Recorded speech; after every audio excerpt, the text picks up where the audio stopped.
നൂറു പൂക്കളെ ചതച്ചരച്ച കാലമേ, വാടുകില്ല വീഴുകില്ല ഈ ചുവന്ന പൂവുകൾ.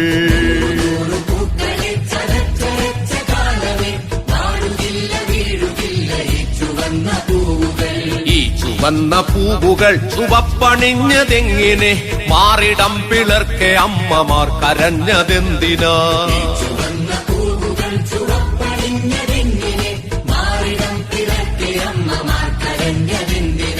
വർഗസമരജ്വാല കത്തുമീ ചരിത്ര വീഥിയിൽ, രക്തസാക്ഷികൾ മരിച്ചുയർത്തതാണി.